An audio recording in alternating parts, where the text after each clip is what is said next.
Buenos días.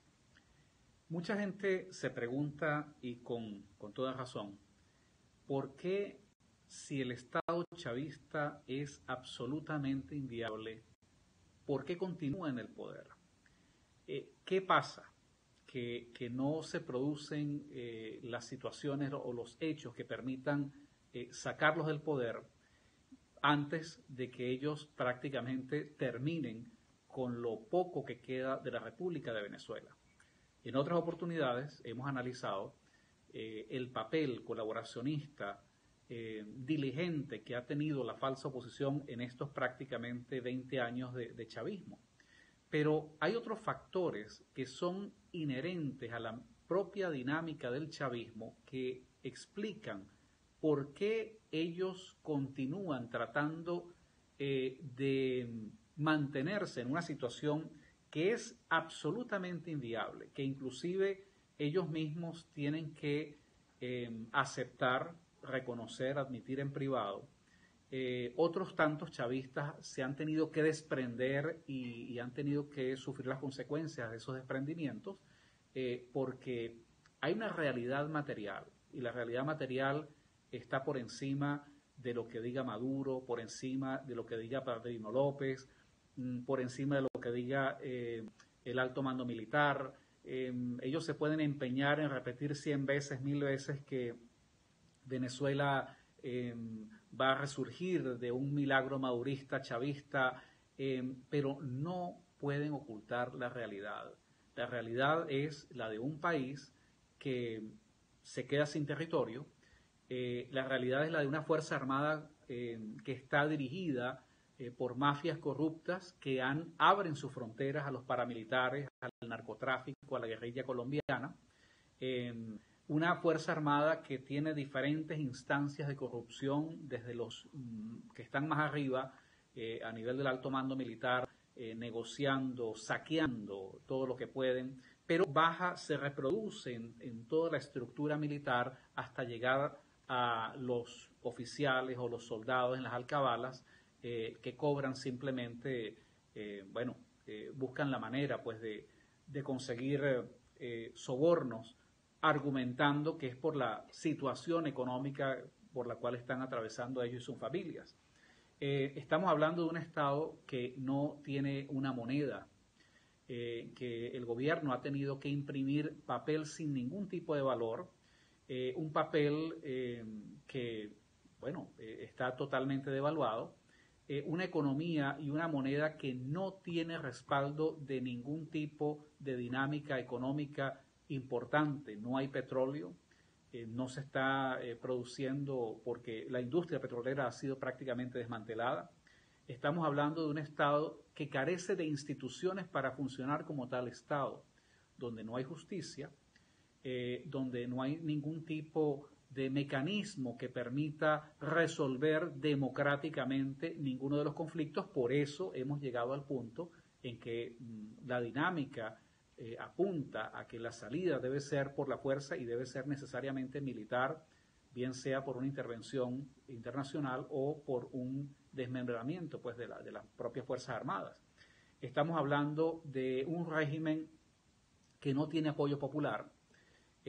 Ni siquiera los emperadores romanos podían gobernar sin algún tipo de legitimidad o respaldo popular, a pesar de que no eran producto de una elección. Acá en Venezuela pues estamos frente a un gobierno que tiene el rechazo masivo de la sociedad, un gobierno que no puede ni siquiera resolver cómo darle identidad a sus ciudadanos porque carece de los medios materiales para hacerlo, porque no hay material para cédulas, para pasaporte, y que en esa intención de tratar de imponerse en contra de la lógica de la realidad, inclusive han llegado al extremo de negar la historia, de comenzar a crear falsificaciones sobre bases, sobre mitos, presuntamente mitos indígenas, y tratar de justificar las alianzas más absurdas y antinaturales que se puedan concebir, como una alianza, por ejemplo, con la cultura y la religión musulmana, o tomando en cuenta pues la realidad geopolítica de Venezuela, la entrega y el servilismo al que han sometido al Estado venezolano y a sus Fuerzas Armadas,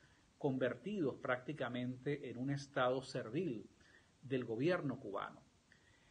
Esto configura un Estado que es absolutamente inviable, porque no tiene los mecanismos materiales para sostenerse. Sin embargo, el que el gobierno de Maduro tenga el monopolio de las armas les permite esa ventaja frente al resto de la sociedad. Por esto no hay manera de resolver democrática ni electoralmente este conflicto. Esto va a tener que resolverse de una manera de facto, por una vía de facto. Y frente a esto, lo que hay que preguntarse es cuál es la valoración que tienen los operadores políticos chavistas, pero más específicamente los operadores militares, ese conjunto de oficiales de alto y de mediano rango, que son partícipes de esta dinámica y que no tienen, según parece, no tienen otra salida que no sea sostener al precio de su propio sacrificio una mentira que es, por su propia naturaleza, insostenible. ¿Cuántas veces tiene que fracasar el gobierno de Maduro con sus planes y sus programas económicos? ¿Cuántas veces tendrán ellos que repetir que hay una guerra económica que es absolutamente inexistente? ¿Cuántas veces tendrá el régimen de Maduro que echarle la culpa a terceras personas de su propio fracaso hasta que elementos de esta institución militar se den cuenta que sencillamente estamos frente a un callejón sin salida? Lamentablemente, estos operadores militares, estos oficiales que tienen comando de tropa y que entienden esto que estamos hablando, porque es la realidad que ellos ven, aunque ellos digan otra cosa. Ellos han venido sosteniendo de manera instrumental al régimen, pero ahora se tienen que enfrentar a la realidad de que están frente a un Estado que es inviable y que es por definición insostenible. Frente a esto, aunque ellos no lo quieran, se ven obligados a tomar una decisión. Y la decisión es, o ellos sucumben con el régimen y se hunden y se entierran con el destino que tiene asegurado el régimen de Maduro, o ellos se abren y tratan de desarrollar una dinámica diferente. No sabemos qué en definitiva es lo que van a resolver por lo menos la gran mayoría de estos oficiales. Lo que sí sabemos es que hasta ahora estos oficiales han sido claves para sostener el régimen. Pero además sabemos que en la medida en que este desprendimiento se retarde o sencillamente no ocurra, en la misma medida el dolor, la sangre y el grado de destrucción será mucho mayor, no solamente para todos los venezolanos, que tendremos que sufrir las consecuencias de esta indefinición, sino también para los militares, para sus familias y posiblemente para las generaciones por venir que ni siquiera tendrán un resquicio de algo que alguna vez se llamó la República de Venezuela.